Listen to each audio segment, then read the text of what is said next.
بسم الله الرحمن الرحيم الحمد لله رب العالمين إن الحمد لله تعالى نحمده ونستعينه ونستغفره ونعوذ بالله من شرور أنفسنا ومن سيئات أعمالنا من يهده الله فلا مضل له ومن يضلل فلا هادي له أشهد أن لا إله إلا الله وحده لا شريك له وأشهد أن محمدا عبده ورسوله اللهم صل على محمد وعلى آل محمد كما صليت على إبراهيم وعلى آل إبراهيم إنك حميد مجيد اللهم بارك على محمد وعلى آل محمد كما باركت على إبراهيم وعلى آل إبراهيم إنك حميد مجيد ورضى اللهم عن الخلفاء الراشدين والصحابة أجمعين ومن تبعهم بإحسان إلى يوم الدين أما بعد السلام عليكم ورحمة الله وبركاته. Mes sœurs, mes frères, les louanges, les remerciements, les éloges ne cessent qu'au vivant qui ne meurt pas.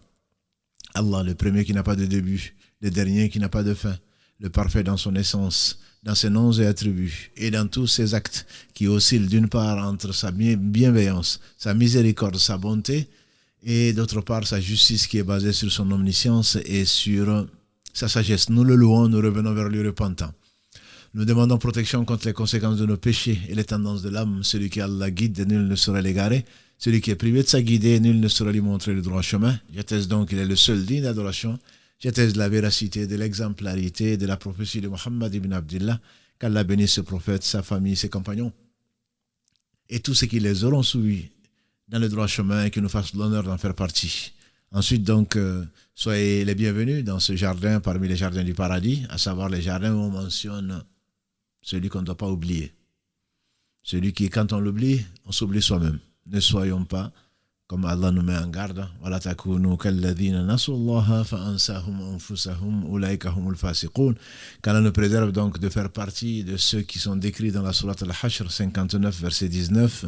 Ne soyez pas comme ceux qui ont oublié Allah. Allah a voulu, a décrété de les oublier. Et voilà les pervers, qu'Allah nous en préserve.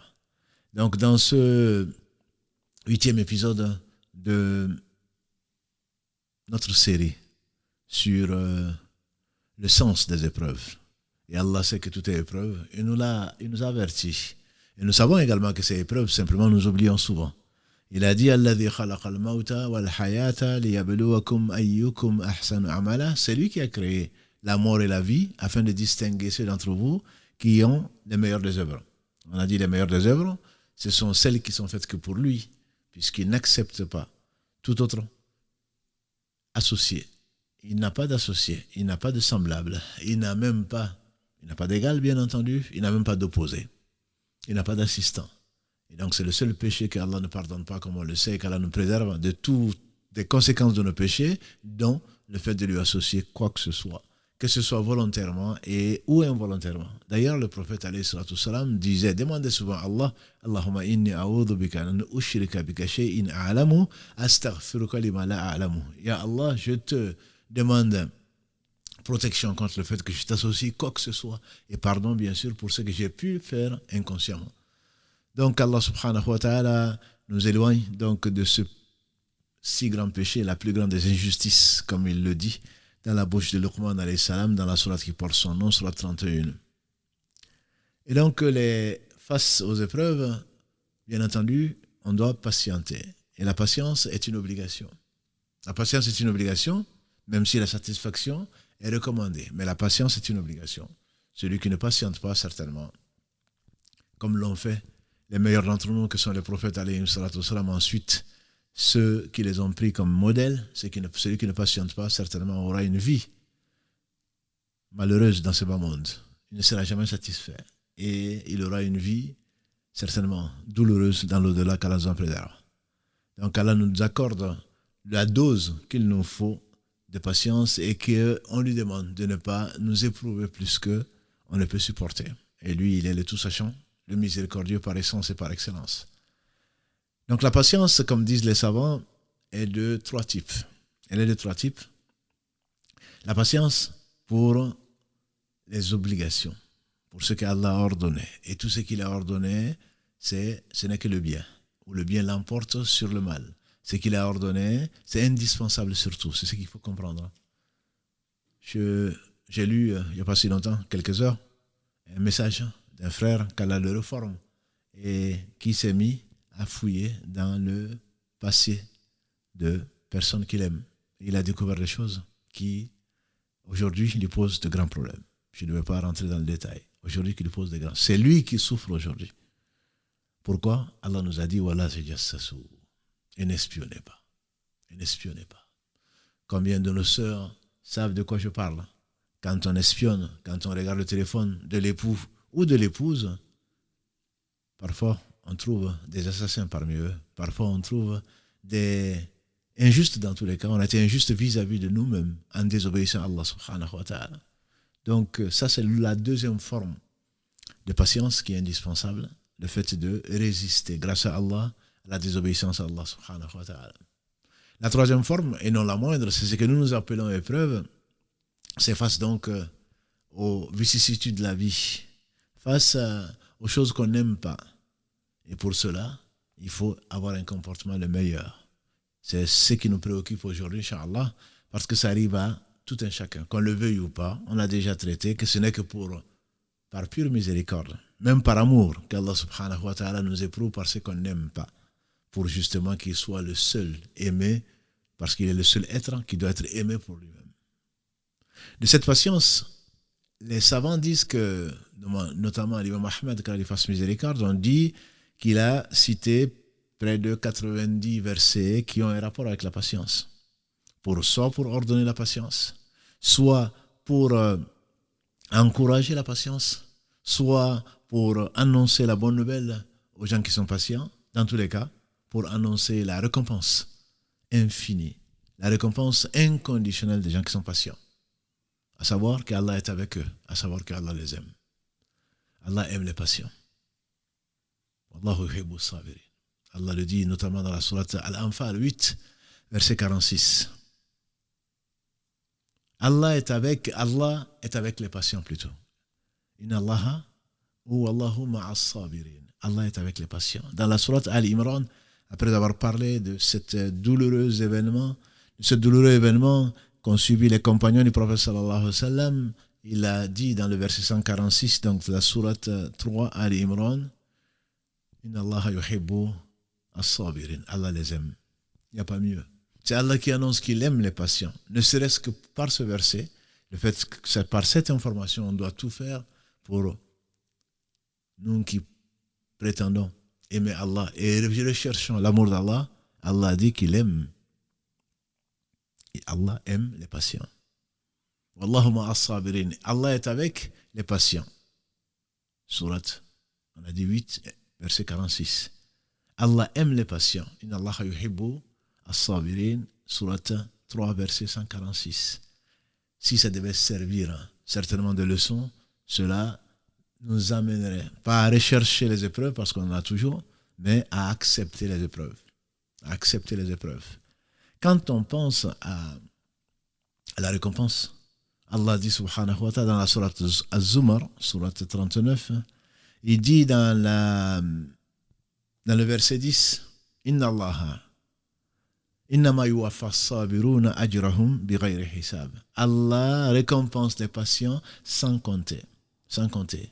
C'est pour cela d'ailleurs qu'on dit qu'entre ceux qui sont remerciants et ceux qui sont patients, ils ont souvent discuté pour savoir est-ce que c'est mieux de remercier ou est-ce que c'est mieux de patienter. Et on fait dire à l'imam Shafi'i, qu'Allah lui fasse miséricorde, le fondateur de l'une des 4 écoles sunnites connues en tout cas, on lui fait dire, on lui a demandé est-ce que mieux vaut être patient ou mieux vaut être remerciant. Il dit tu ne saurais être remerciant que si tu patientes. Donc les deux vont de pair. Et on lui fait dire également, ou on fait dire à son élève, l'imam Ahmad, la foi ou la religion, ça dépend de ce que l'on dit, mais ils sont synonymes. La foi et ou la religion sont divisibles par 2. C'est 2 moitiés. Une moitié c'est la patience, une moitié c'est la reconnaissance ou le remerciement. La troisième catégorie, donc, nous considérons que nous n'aimons pas, que nous considérons donc comme l'épreuve, les infortunes, ce qu'on n'aime pas, qu'on rencontre, qu'on le veuille ou pas, et parfois on n'est pas responsable de cela. Responsable, vous avez bien compris, et on verra pourquoi. On est quand même responsable, mais on ne cherche pas, et on ne voit pas souvent sa part de responsabilité, les infortunes. Donc, sont nécessairement là pour nous purifier. Mais en même temps, parmi les choses les plus difficiles à supporter, c'est le mal des gens. C'est le mal des gens. Le mal d'autres choses qui arrivent, que ce soit un tremblement de terre, que ce soit la mort d'un proche, que ce soit je ne sais quoi d'autre, on sait qu'on n'y peut rien. Mais le mal des gens touche à notre ego. Le mal des gens est beaucoup plus insupportable que ce qu'Allah envoie où on est complètement démuni. Or, ce mal des gens est nécessaire. Est nécessaire pour nous purifier. Ce mal des gens, ça fait partie donc des preuves, soit pour nous, soit contre nous. En effet, la femme de Al-Aziz, la femme donc du puissant, Allah c'est le puissant, dans la sourate 12, celle qui a voulu séduire, ou qui a essayé de séduire Yusuf alayhi salatu salam, prophète, fils de prophète, petit-fils de prophète, arrière-petit-fils de l'intime d'Allah subhanahu wa ta'ala, et Allah l'a sauvé de cette tentation qui est terrible, tentation terrible, qui a fait de lui le prototype même d'une des catégories des 7 catégories qui seront sous l'ombre du trône d'Allah le jour du jugement dernier, qu'Allah nous compte parmi ces 7 catégories, ce jour où il n'y aura d'autre ombre que l'ombre de ce trône-là. Quelqu'un à qui une femme belle et noble s'est proposée et qui a dit « Je crains Allah ». En effet, c'est ce qu'il a dit. Et bien entendu, belle et noble sont des qualificatifs. C'est Allah qui a voulu cela. C'est bien entendu comme tentation pour la personne et tentation pour les autres hommes. Quand Allah a voulu créer l'homme et la femme, qu'il a voulu créer cet attrait entre l'homme et la femme, c'est bien, et qu'il a fixé des limites pour notre vie, pour notre honneur.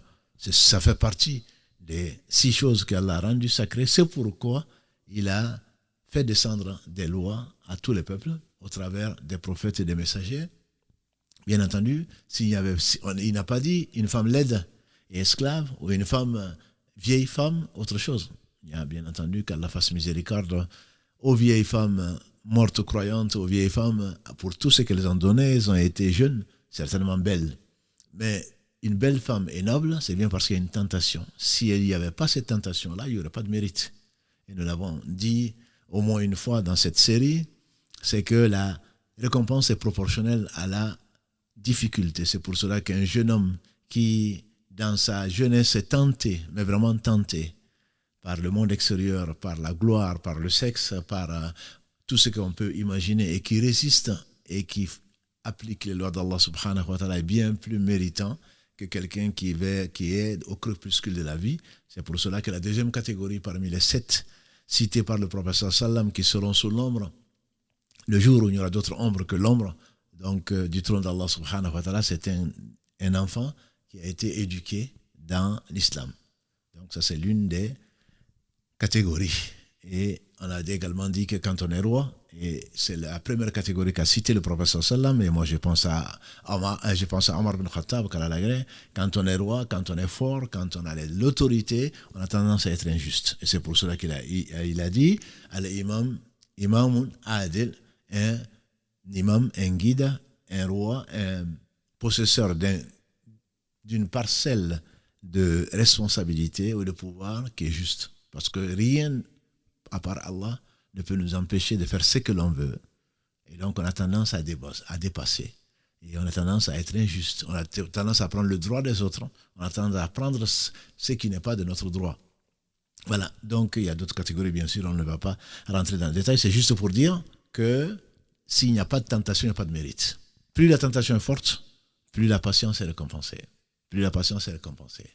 Or, il se trouve, comme le dit, donc cette femme, et Allah ne l'a pas démenti, dans le verset 53 de la sourate 12, Inna nafsa la amaratun bisu illa ma rahima rabbi. L'âme incite au mal, sauf si Allah lui fait miséricorde. Et donc, si mes frères et sœurs, on est parfois étonné du mal des gens, or en réalité, Allah a dit la amla anna jahannama min al-jinnati wan nasi ajma'in. Je remplirai, dit Allah, l'enfer des hommes et de djinns. Si la part de l'enfer, le jour du jugement dernier, qu'Allah nous en préserve, c'est quand Allah dira, ô Adam, il dira labayka ya Rabb, me voici au Seigneur. Allah dira, ô Adam, extrait de ta progéniture la part de l'enfer. Et il demandera quelle est la part de l'enfer, et on lui dira, la part de l'enfer, c'est 999 sur 1000 de tes enfants. Donc 999 sur 1000 des fils d'Adam iront en enfer, ou passeront par l'enfer. Donc, si ceci est vrai, et c'est une certitude, comment s'étonner du mal des gens? Si j'étais bien, Allah serait injuste. Allah est juste. Quel que soit ce qui t'arrive, ma soeur, quel que soit ce qui t'arrive, mon frère, dis-toi une chose, c'est qu'Allah est juste. Allah est juste. Et donc ce n'est pas aujourd'hui ce que tu vois qui t'arrive, que ça vienne de l'extérieur ou de toi-même, sache qu'Allah est juste. C'est pour te purifier qu'il t'éprouve par ce que donc tu n'aimes pas, et très certainement tu es quelqu'un qui pêche, tu es un pécheur. Et donc Allah subhanahu wa ta'ala est juste, quel que soit ce qui t'arrive. Parce qu'il est juste, celui qui a fait le mal va le payer. Je vous dis 999 pour 1000 des fils d'Adam, qu'Allah nous préserve d'en faire partie. Et mieux que nous, les compagnons du prophète sallam, comme vous le savez, quand ils ont entendu ça, ils croyaient eux en l'au-delà. C'est toute la différence, disait Ibn Mas'ud, avec les gens qui ont suivi. Ils croyaient en l'au-delà. Quand le prophète sallam parlait de l'au-delà, il disait c'est comme si on y était. C'est comme si on voyait l'enfer. Et Hanzala, quand à l'agré, il disait, quand on te parle, quand on est avec toi, tu parles de l'enfer comme si on voyait l'enfer. Quand tu parles du paradis, c'est comme si on voyait le paradis. Et quand on est avec nos épouses, on oublie, et nos enfants. Et le prophète sallam a dit, c'est pas ça l'hypocrisie. On peut avoir une baisse de foi, on peut être touché par l'oubli, parce qu'on est les fils d'Adam, notre père a oublié, nous allons oublier forcément. C'est pas ça l'hypocrisie. La foi, elle est comme ça. Il y a des moments où, alhamdulillah, mais il faut absolument croire au jour du jugement dernier, qui est un des 6 articles de foi, et qui fait une distinction claire entre ceux qui œuvrent bien et ceux qui n'œuvrent pas bien.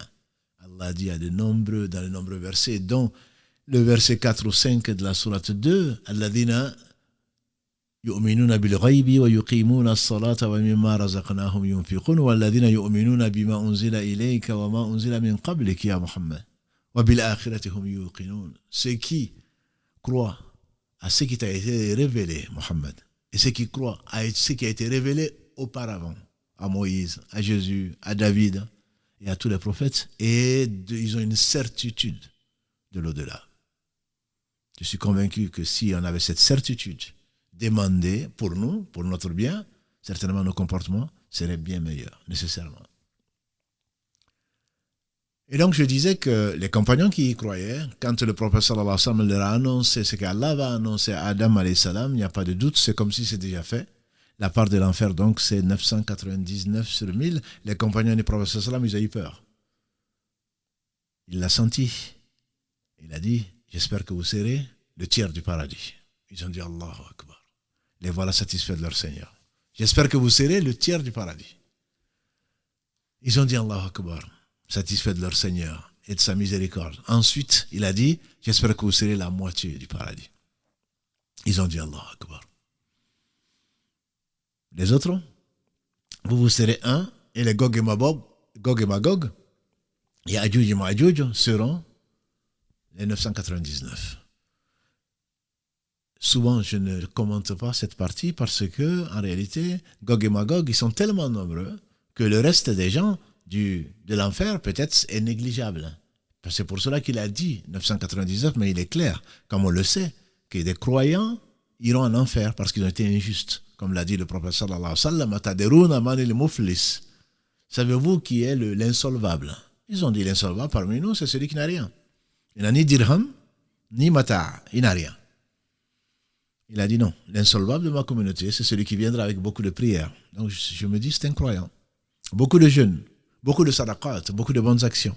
Mais il a frappé un tel, insulté tel autre, pris le bien de tel autre. Allah va prendre de ses bonnes actions. Donc il a été croyant. Sinon Allah n'accepte pas. Il l'a fait pour Allah. Sinon Allah n'accepte pas. Il a suivi la sunna du prophète sallallahu alayhi wa sallam. Sinon Allah n'accepterait pas. On n'appellerait pas ça les bonnes actions. Et donc malgré cela, il a été injuste. Il a frappé un tel, pris le bien de tel autre, insulte tel, Allah va prendre de ses bonnes actions, il va le donner à ces gens. Et s'il n'en a plus, il va prendre leur péché équivalent, bien entendu, Allah est juste, pour lui mettre dessus, et il va tomber en enfer, a dit le prophète sallallahu alayhi wa sallam. Donc, ce n'est pas que le Gog et le Magog, qu'on ne se fasse pas d'illusions. Il y aura des musulmans dans l'enfer, dont les hypocrites qui seront au fin fond de l'enfer, comme Allah le dit. Je parle des hypocrites, ceux qui font semblant de croire, qui font comme les musulmans, alors qu'en réalité, ils ne le sont pas, qui rentrent dans l'islam pour des bienfaits, par l'attrait des bienfaits matériels, de l'honneur et d'autres choses. Ceux-là seront au fin fond de l'enfer, comme Allah l'annonce dans la sourate 4, verset 145. Au fin fond de l'enfer, dans les bas-fonds de l'enfer qu'Allah nous en préserve. Et donc, je disais, le mal des gens est inhérent. C'est une vérité. Chaque homme est susceptible à l'erreur, comme l'a dit le prophète sallallahu alayhi wa sallam. Les meilleurs d'entre eux, at-tawwaboun, les gens qui se reviennent repentants. Donc personne ne peut se purifier, personne ne peut dire moi je ne suis pas pécheur. Nous sommes tous pécheurs.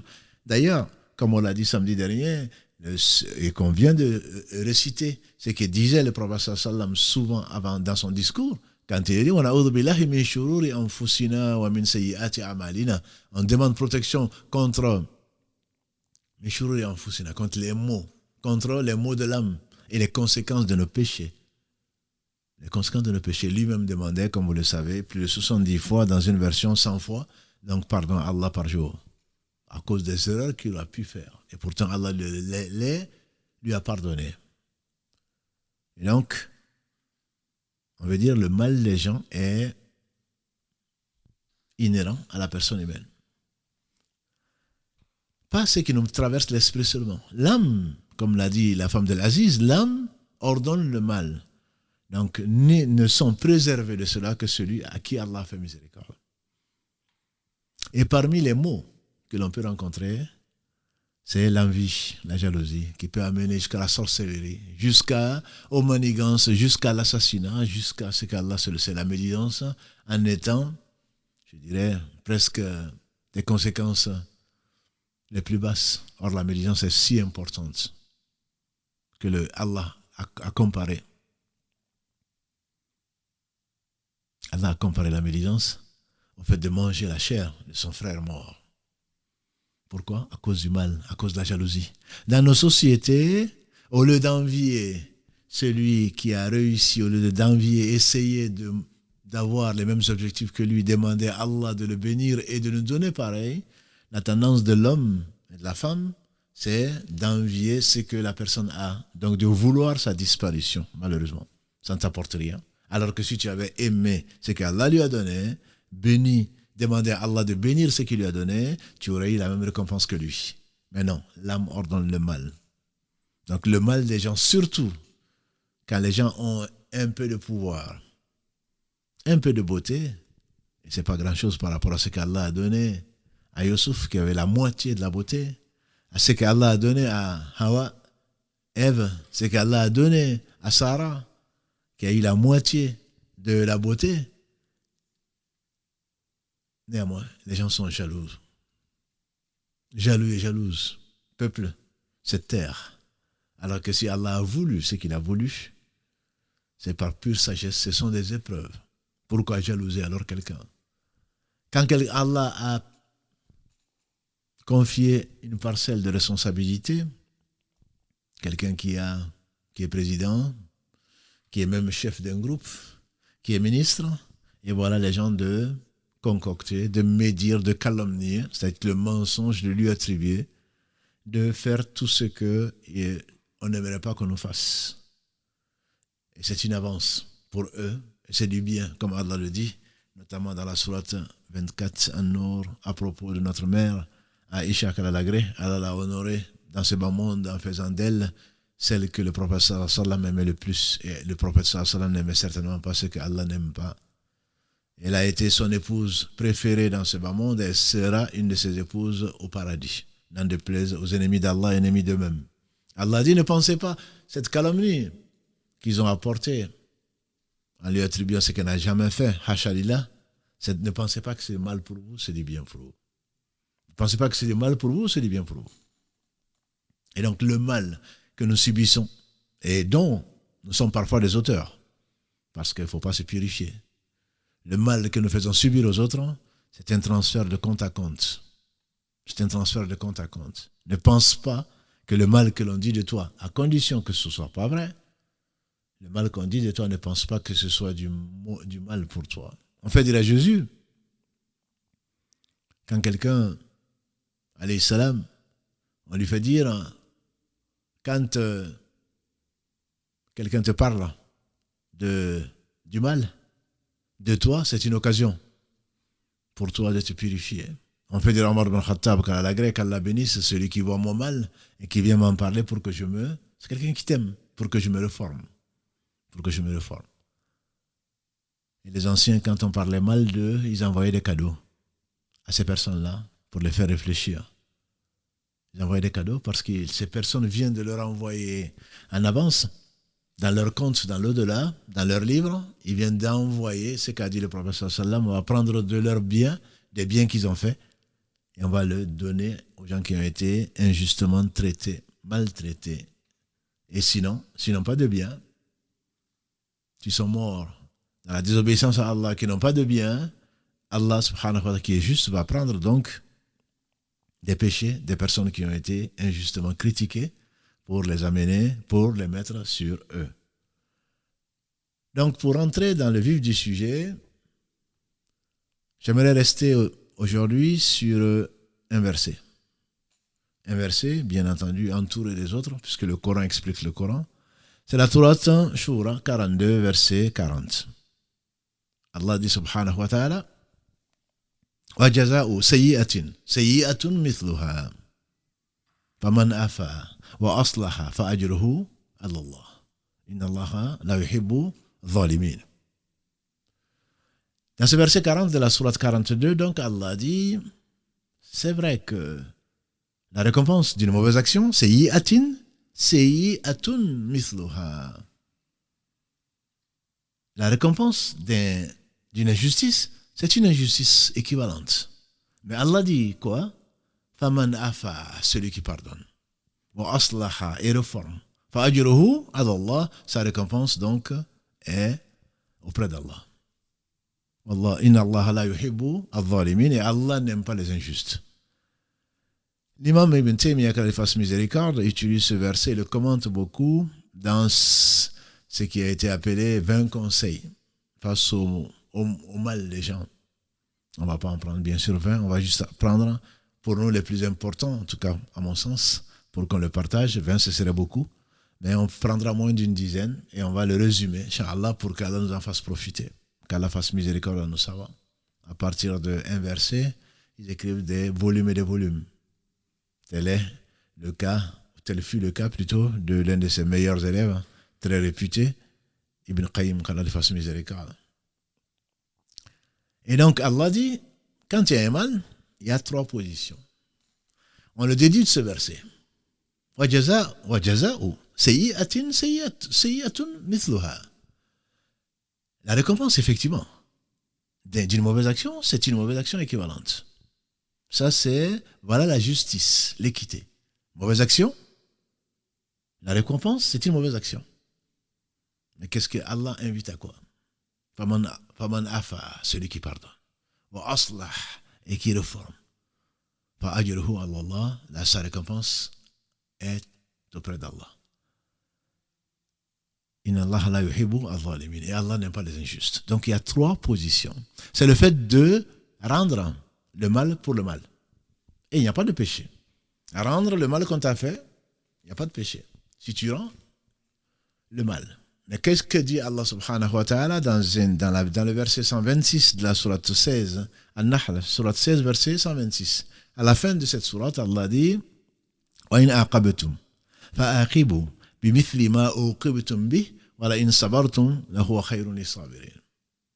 Quand si vous vous vengez, ne dépassez pas la limite. Vengez-vous de façon juste, de façon équitable. Mais si vous patientez, c'est mieux pour vous. Donc Allah permet la loi du talion, dent pour dent, œil pour œil. Mais généralement, quand tu te venges, c'est rare que tu sois juste. Parce que c'est par la colère. Parce que tu viens de recevoir ce que toi tu penses ne pas mériter. Et par conséquent, tu as tendance à quoi? Tu as tendance à donner tout ce que tu peux comme pour que la personne comprenne qu'elle t'a pris ton droit et finalement tu vas lui prendre ton droit. D'opprimé, tu deviens oppresseur. D'opprimé, tu deviens injuste. Et qui donc peut assurer, dans un moment même de calme, a fortiori dans un moment de colère, qui va donner exactement l'appareil? On avait déjà vu dans cette série sur la mort que la justice d'Allah est tellement parfaite, comme lui seul est parfait, que le bélier qui n'a pas de cornes, qui a donné des coups au bélier qui n'a pas de cornes, le bélier qui a des cornes, dans cette vie qui a agressé le bélier qui n'a pas de cornes, et le bélier qui n'a pas de cornes n'a pas pu se venger, Allah va faire au jour du jugement dernier, sur la demande du bélier qui n'a pas de cornes, la justice. Le bélier qui n'a pas de cornes va lui rendre l'appareil. Et donc, entre l'équité et l'injustice, la frontière est très fine. Et c'est pour cela qu'Allah dit « Inna Allah la yuhibbu adh-dhalimin » Allah n'aime pas les injustes. Et si tu le fais, ne sois pas injuste. Donc, soit tu es équitable, tu fais pareil, mais vraiment pareil, parce que sinon tu serais injuste, et Allah n'aime pas les injustes. Et donc, si tu dépasses, c'est la deuxième catégorie, c'est les injustes. Allah ne les aime pas. Et Allah interdit l'injustice. Ya ibadi inni haramtu dhulma ala nafsi wa ja'altuhu bainakum muharrama fala tadhalamu. Mes serviteurs, je me suis interdit l'injustice. Et je vous interdis l'injustice. Ne vous faites pas injustice. Et donc, celui qui a fait tant soit peu d'injustice va le payer. Donc, soit tu es équitable, et ça te sera très difficile, soit tu es injuste, ou alors, tu écoutes ce qu'Allah te dit. Faman afa, et celui qui pardonne. Wa aslaha, et réforme. Fa'ajruhu ala Allah. Celui qui pardonne, certainement, Allah va le récompenser. Et Allah décrit les pieux. Et il les qualifie même de bienfaisants. Allah dit dans la sourate Al-Imran 3, verset 133, Wasari'u ila maghfiratin min rabbikum wa jannatin arduha as-samawati wal ard wa iddat lil muttaqin. Précipitez-vous, concourez au paradis plus vaste, à un paradis plus vaste que les cieux et la terre, qui a été promis aux pieux. Allah dit quoi? الذين ينفقون في السراء والضراء والكاظمين الغيظ والعافين عن الناس والله يحب المحسنين. Verset 134, Allah dit, il décrit les croyants, ceux qui dépensent. الذين ينفقون في السراء والضراء, dans l'aisance comme dans la difficulté, qui refrènent leur colère. والكاظمين الغيظ, ils sont en colère mais ils refrènent. L'homme fort, a dit le prophète sallallahu alayhi wa sallam, ce n'est pas celui qui terrasse son ennemi. L'homme fort, c'est celui qui se maîtrise quand il est en colère. Kadhimin al-ghayz. Ils sont en colère, mais ils la maîtrisent. Wal-afin anin-nas. La piété, les pieux, nécessairement pardonnent aux gens. Wal-afin anin-nas. Wallahu yuhibbul muhsinin. Et Allah les qualifie. Cela de qui? Des bienfaisants. Des bienfaisants. Et Allah aime les bienfaisants.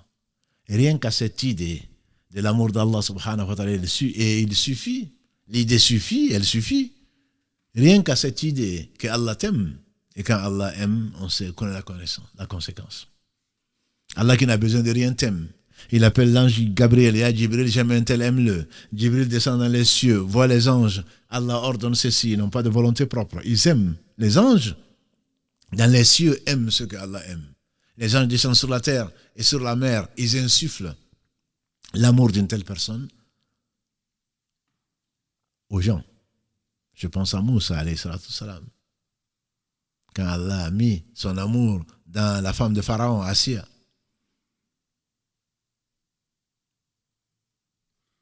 Elle est au paradis. Et donc Allah aime les bienfaisants. Et Allah aime, on a vu, les gens qui pardonnent. Et Allah n'aime pas les injustes. Cette idée d'amour, déjà, c'est quelque chose d'extraordinaire.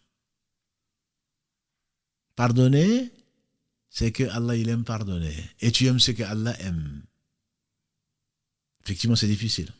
Très difficile même de pardonner. Parce que la colère est là, parce que Satan est là. Et il s'est dit, Et on se dit, si je lui pardonne, il ne saura pas qui je suis. Il faut que je me venge. Un peu comme l'histoire du loup et l'agneau. Il faut que je me venge. Que les gens sachent, ça c'est ton nafs, sur lequel tu as ton âme, sur laquelle surfe Satan. Il faut qu'on sache qui je suis. Je ne suis pas un mien. Moi aussi je peux l'insulter. Moi aussi je peux le frapper. Il verra qui je suis. Il verra quelles sont mes capacités. Il verra ceci. Alors on nourrit, comme on dit, la vengeance est un plat qui se mange froid. La vengeance est un plat qui se mange froid. Ça veut dire quoi? Très beau proverbe. C'est-à-dire qu'on attend. On n'oublie pas. Et ça nous ronge chaque fois qu'on y pense. Et c'est même quand on est dans la joie, ça se transforme en tristesse. Le cœur se referme. Le sang monte dans le cerveau. Et on essaye de trouver les stratagèmes pour contrer la personne. Quand je la verrai, aujourd'hui, ou dans 10 ans, ou dans 100 ans, je vais lui faire ceci. Mes plans sont sûrs, etc., etc. Ceci t'occupe, et comme le dit Ibn Taymiyyah, qu'il fasse miséricorde, et les savants après lui, c'est une perte de temps. Le temps que tu dois, le temps est précieux. On a dit, time is life. Le temps, c'est la vie. Le temps est précieux, tu as passé ton temps à préparer des stratagèmes pour te venger. Tu oublies que Allah est juste. Cette vengeance va manger ton cœur. Cette vengeance va te faire perdre du temps. Et perdre du temps, c'est pire que perdre la vie. Parce que la vie, c'est le temps. Et si tu perds du temps, c'est autant de temps que tu as perdu, autant d'occasions de bien que tu as perdu. Autant d'occasions de bien que tu as perdu. Alors que si tu pardonnes, ça ne veut pas dire qu'Allah va pardonner. On a dit Allah est juste. Allah est juste. Et celui qui a fait le bien du poids d'un atome le verra.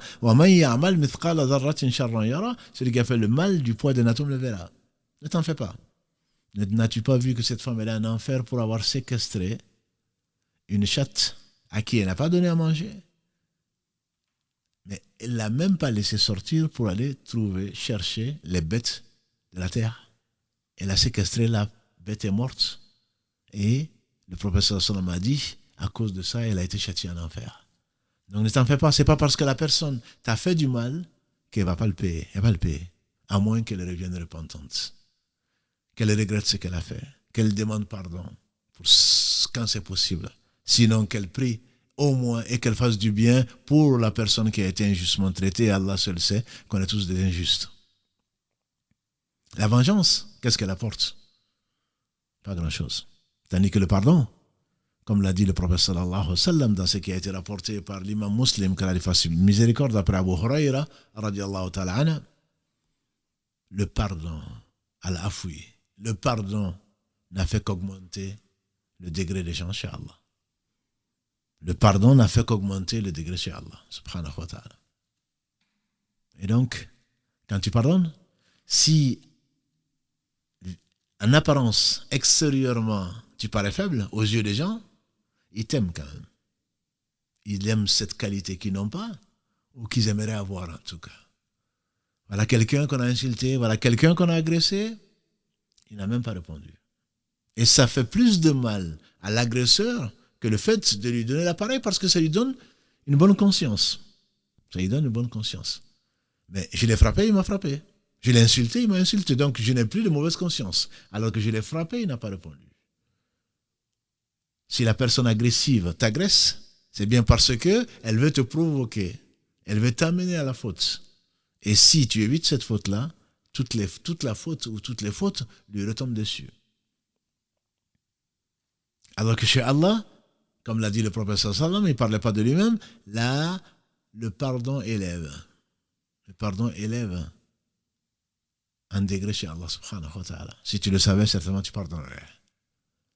N'as-tu pas vu que cette rancune, cette haine que Satan met entre les croyants, c'est ce qui amène les guerres, et même entre les non-croyants, ce qui amène les guerres d'hier et d'aujourd'hui, et de demain certainement, et qu'en pleine prière, tu penses au mal que quelqu'un t'a fait, et que ça te perturbe complètement, tu ne sais même pas dans quel raka tu es, tu ne sais même pas dans quel soujoud tu es,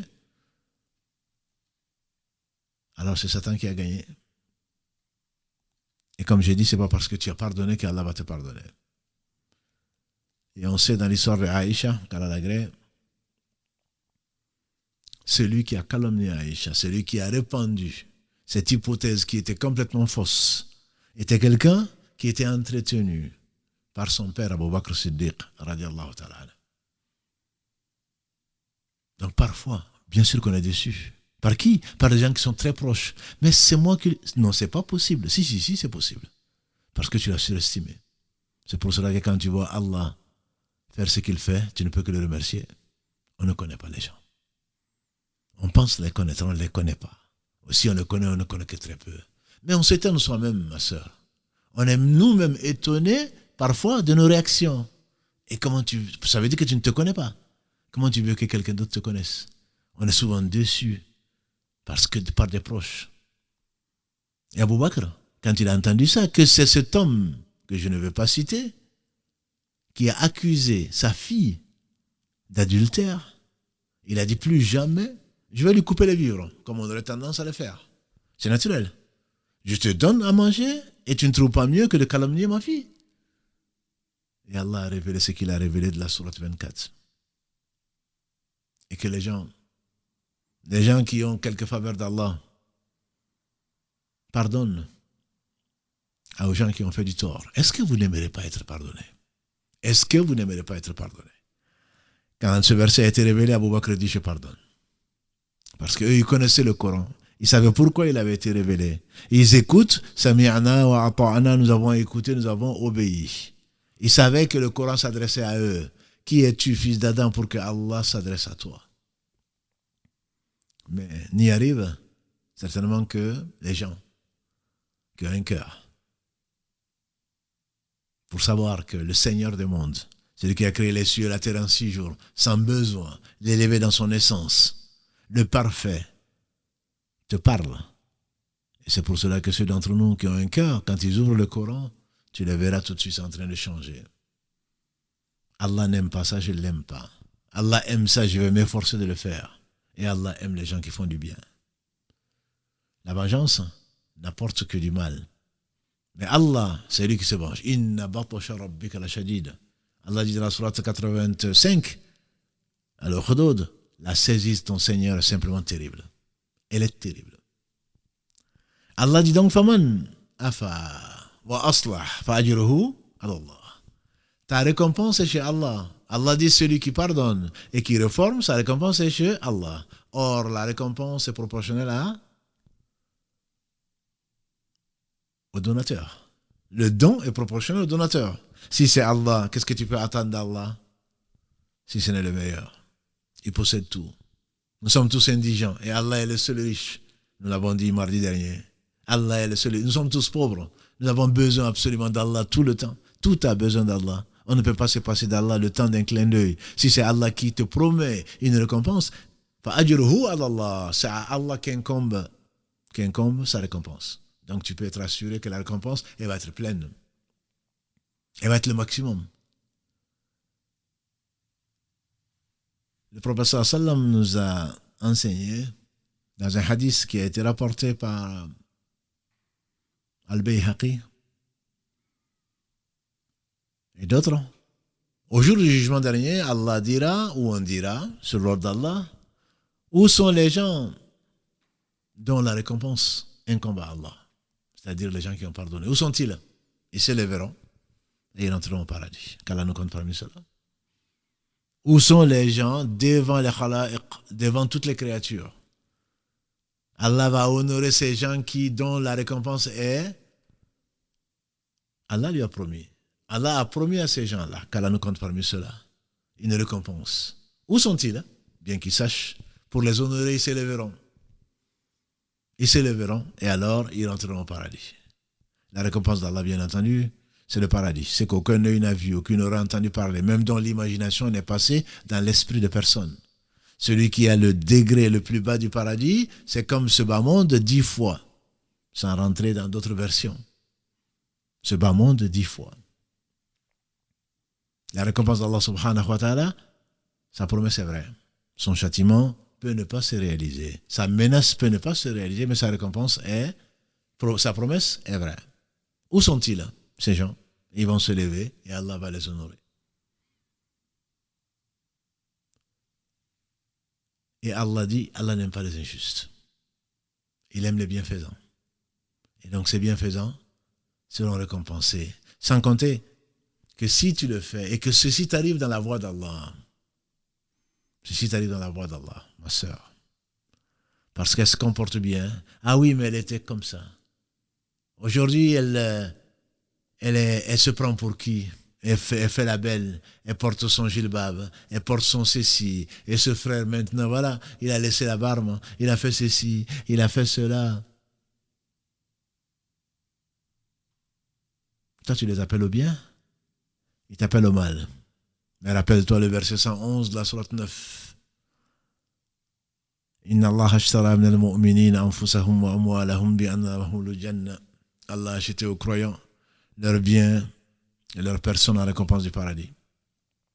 Donc si le mal qui t'est fait est sur le chemin d'Allah, cela fait partie du contrat que tu as passé avec Allah.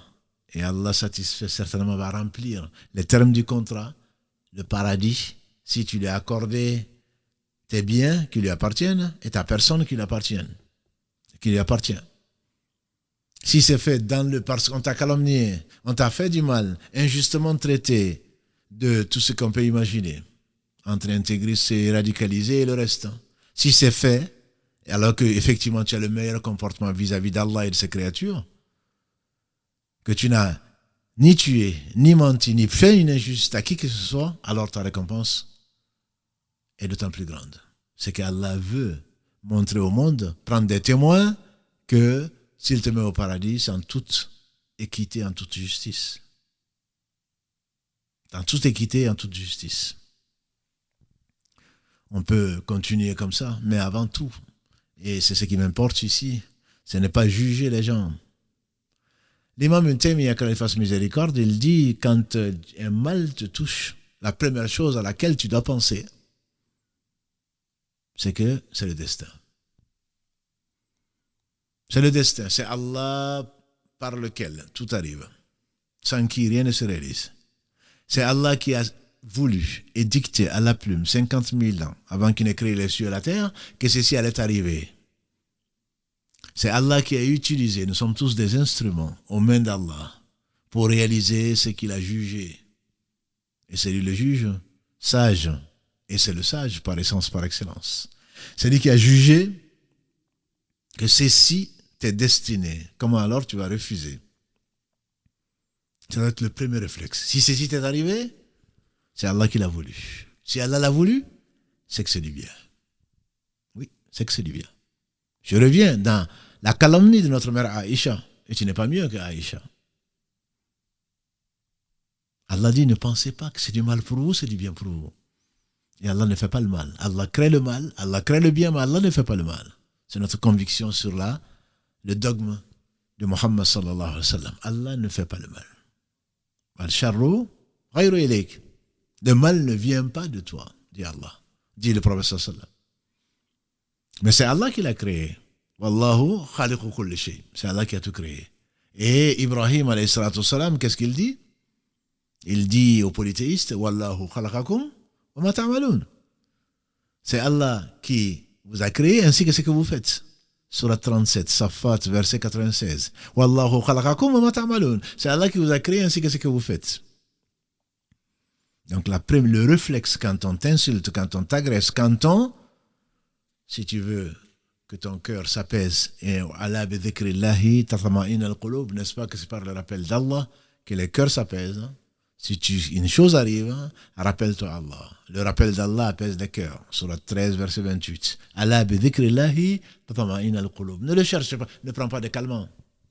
Rappelle-toi Allah, et voilà que ton cœur il s'apaise. Sache que ça vient du destin. La conséquence directe, c'est quoi? La conséquence directe, c'est que tu te poses la question, comme on l'a souvent vu dans ces épisodes, pourquoi Allah m'a envoyé ça? Si Allah te l'a envoyé, puisqu'il est juste, puisqu'il est sage, puisqu'il est omniscient, c'est à cause de toi. C'est à cause de toi-même. Tout ce qui vous arrive, ça vient de vous-même. Dit Allah subhanahu wa ta'ala, dans cette même sourate d'ailleurs, 42, verset 30. Ce qui vous arrive, ça vient de vous-même. Allah dit, répète presque la même chose. Le bien qui vous arrive, dit Allah subhanahu wa ta'ala, vient d'Allah. Wa ma asabakum min hasanatin fa min Allah. Et le mal qui vous arrive, ça vient de vous-même. Allah dit dans sa sourate 4, verset 79. Le bien qui t'arrive, ça vient d'Allah. Wa ma bikum min ni'matin fa min Allah. C'est Allah qui le dit dans la sourate 16, verset 53. Wa ma bikum min ni'matin fa min Allah. Tout bien qui vous arrive, ça vient d'Allah. Et le mal, ça vient de vous-même. 4,79. Sourate 4, verset 79. Et Allah dit, comme on l'a vu, à Uhud, après Uhud plutôt, quand il a éprouvé les meilleurs des hommes après les prophètes, je pense aux compagnons du prophète sallam qui ont demandé au prophète sallam d'où ça nous vient. Allah dit, dis-leur à Muhammad, ça vient de vous-même. Ça vient de vous-même. Sourate 3, verset 165. Ça dit, ça vient de vous-même. Donc, si Allah t'envoie que tu sois la cible d'attaque, d'où ça vient? Ça vient de toi-même. Et c'est une occasion pour toi de revenir vers Allah subhanahu wa ta'ala, de lui demander pardon, parce qu'Allah veut te pardonner des fautes que tu ne vois pas. Allah veut t'éviter, ou alors Allah va t'élever en degré.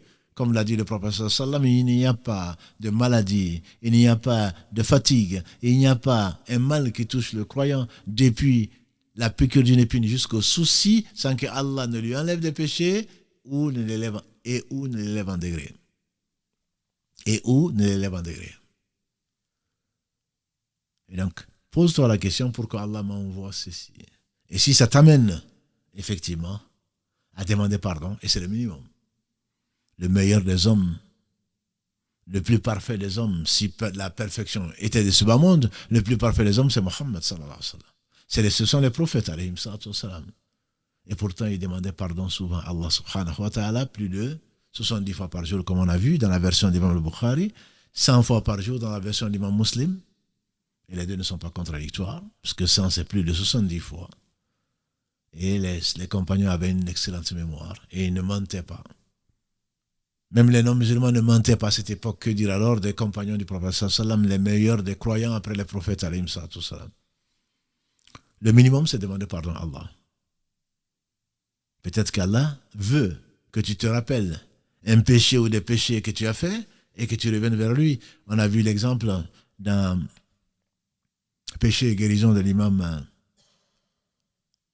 Ibn Qayyim, quand il fasse miséricorde. On a déjà qu'un homme est sorti et le chien a aboyé. C'est pas un homme, c'est le chien qui a aboyé. Et on se demande qu'est-ce que c'est que ça. Allah te veut du bien. Le chien a aboyé et il est rentré chez lui. Il a fait ses ablutions parce qu'il savait, il connaissait son Seigneur. Il n'y a rien qui arrive pour rien, il n'y a pas de hasard. Il a fait ses ablutions, il a fait 2 rakats, il est ressorti, il est repassé par le même endroit, le chien n'a pas aboyé. On lui dit, mais comment cela peut-il se faire? Il dit, parce que quand le chien a aboyé, je me suis rappelé d'un de mes péchés pour lequel je ne m'étais pas repenti. Donc tout ce qui t'arrive, c'est du bien pour toi, si seulement tu te remettais en cause et pas remettre en cause les gens qui font du mal. Celui qui fait du mal, il va le voir. Allah a utilisé ces personnes-là comme instrument pour te rappeler une chose, pour te permettre de te rappeler une chose, pour revenir vers Allah repentant et pour te permettre d'avoir de bonnes actions pour t'élever en degré au jour du jugement dernier, prendre des bonnes actions, la proportion équitable des bonnes actions correspondant à l'agression de ces gens-là pour te faire miséricorde au jour du jugement dernier. Tu devrais être satisfait de ton Seigneur. Tu devrais le remercier. La dernière des pistes, puisque le temps passe vite, la dernière des pistes, ça c'est l'excellence, on l'a vu. Allah aime, Wallahu yuhibbu al-muhsinin. Allah aime les bienfaisants. Allah dit subhanahu wa ta'ala dans la sourate Fussilat 41, versets 33 et 34, qu'est-ce qu'il dit? Idfa billati hiya ahsan. Ya Muhammad, repousse le mal par le bien. Fa idha alladhi baynaka wa baynahu adawatun ka'annahu waliyyun hamim. Celui entre qui et toi, il y a de l'animosité, tu le verras devenir un ami intime. Parce que tu vas forcer le respect. Il te fait du mal et tu réponds par du bien. Il te fait du mal.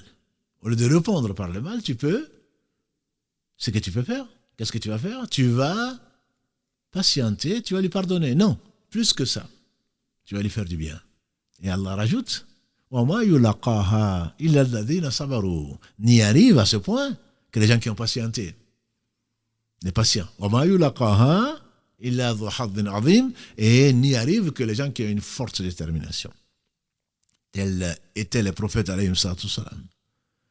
Notamment Mohammed sallallahu alayhi wa sallam, comme vous le savez, quand il était à Uhud, qu'on a voulu l'assassiner, à la Mecque, il a fui pour aller à Médine. Ensuite, ils sont venus découdre avec lui en année 3 de l'Hégire, après Badr, qu'Allah les a humiliés,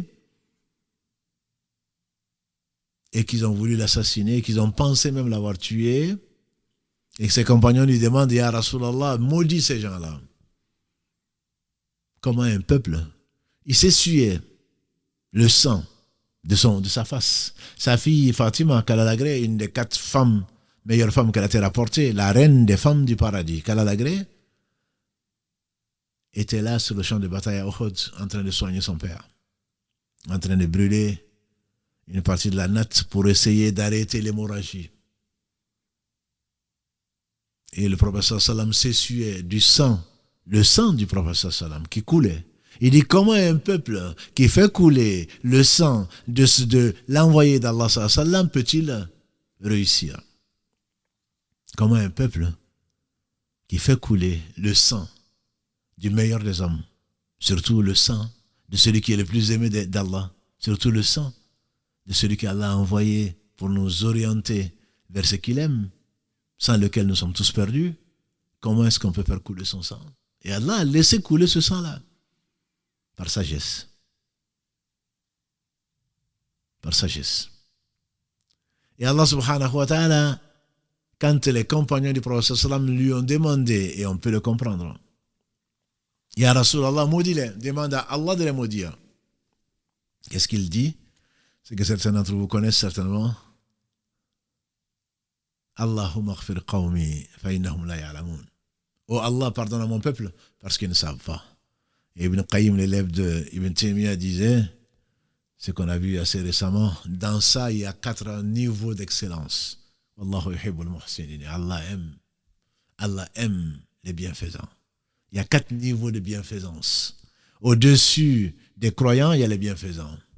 Quand l'ange Gabriel alayhi salam est venu trouver le prophète sallallahu alayhi wa sallam, alors qu'il était sous la forme d'un homme que personne ne connaissait, quand il a demandé qu'est-ce que c'est que l'islam, il a défini, qu'est-ce que c'est que l'iman, la foi, il a défini, il dit qu'est-ce que c'est que l'excellence, al-ihsan, qu'est-ce qu'il a dit? Il a dit al-ihsan, anta abudullah, ka'annaka tarahu, fa illam takun tarahu, fa innahu yarak.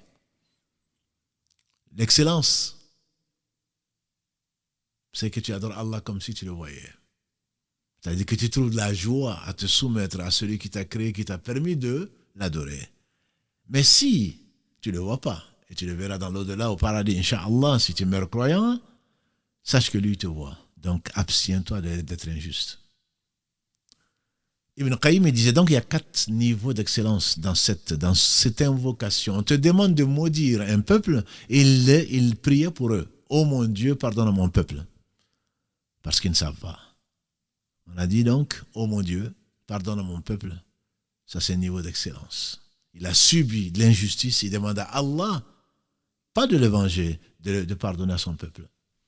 Et Ibn Qayyim rajoute, s'il a demandé à Allah de le pardonner, de pardonner à son peuple, c'est que lui, il les a pardonnés forcément. 2e niveau d'excellence. 3e niveau, il dit, mon peuple, oh Allah, ils sont de moi, moi je suis d'eux. On est issus du même sang. À cause de moi, pardonne-leur. Et ensuite, il leur trouve une excuse. En effet, ils ne savent pas parce qu'ils ne savent pas. S'ils savaient, ils ne le feraient pas. Et vis-à-vis de l'injuste, mon frère, vis-à-vis de l'injuste, ma soeur, c'est la latitude. Nous avons dans le prophète sallallahu alayhi wa sallam le meilleur exemple. Comme Allah le dit dans la sourate 33, verset 21.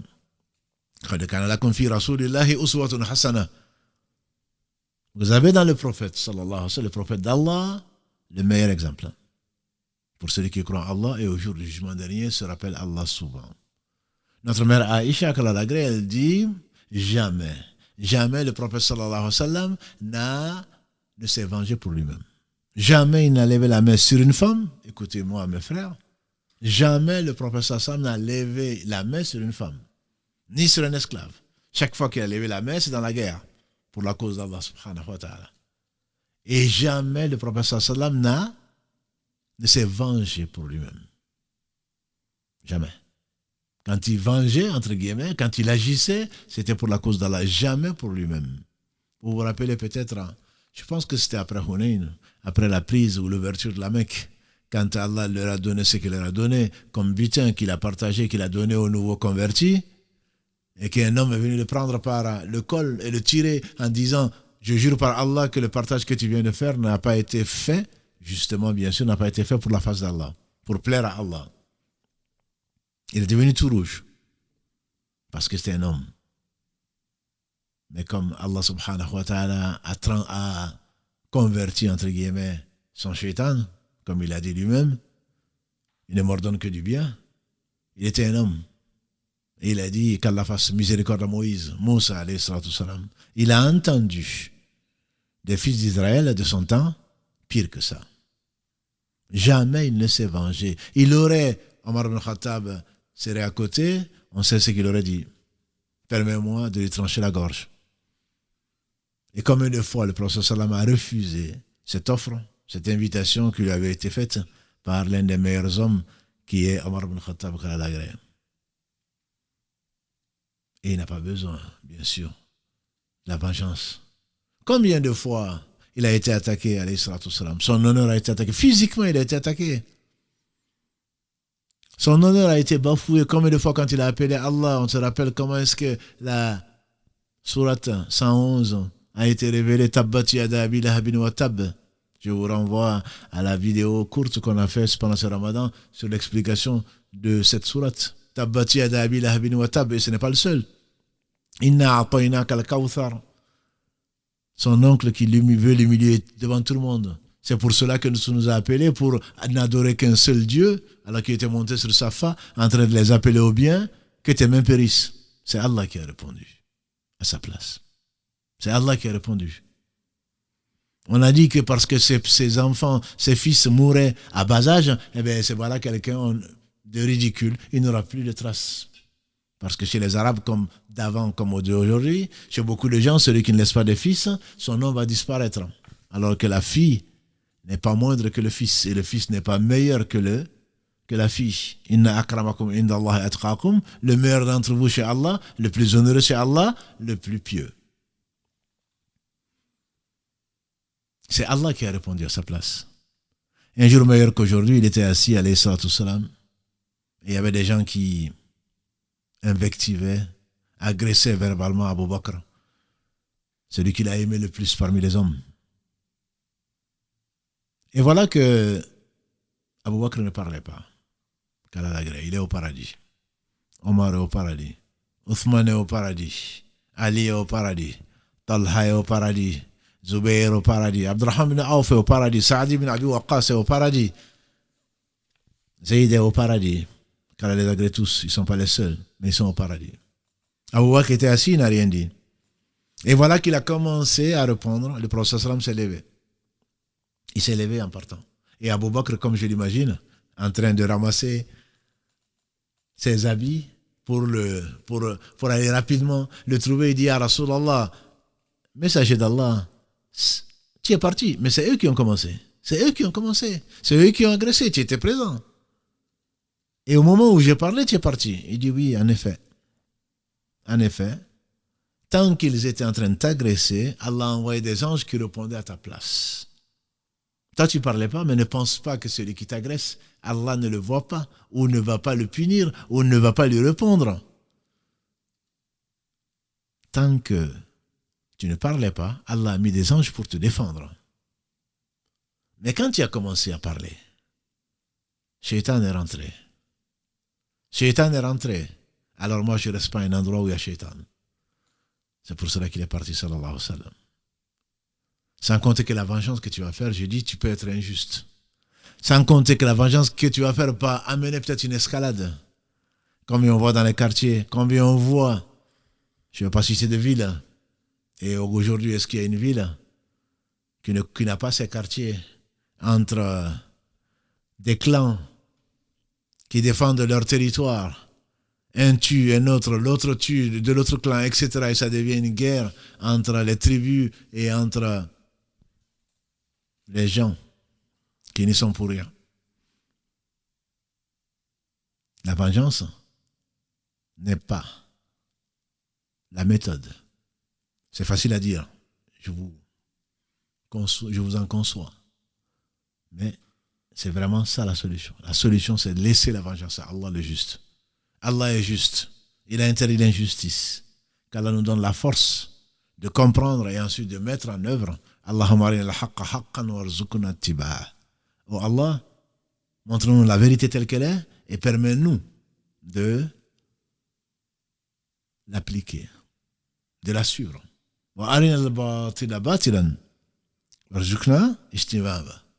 Et montre-nous le faux sous sa vraie forme, même s'il est caché et paraît être le vrai, et permets-nous de nous écarter. Combien d'entre nous connaissent le faux, mais n'arrivent pas à s'en écarter. Combien d'entre nous voient la vérité, mais n'arrivent pas à la suivre.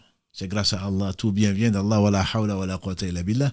On va s'arrêter là, Inch'Allah. Voilà quelques pistes.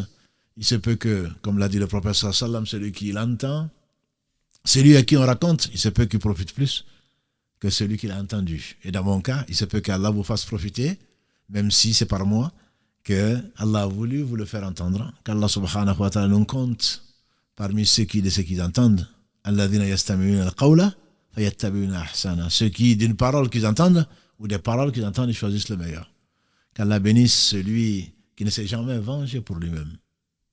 Mohammed, sa famille, ses compagnons, et nous fasse l'honneur de nous réunir tous au paradis. Qu'Allah subhanahu wa ta'ala fasse de nous des gens qui pardonnent. Pour qu'il nous élève en degré. Pour qu'il nous pardonne. Parce que celui qui ne pardonne pas, qui n'attend pas d'Allah de lui pardonner.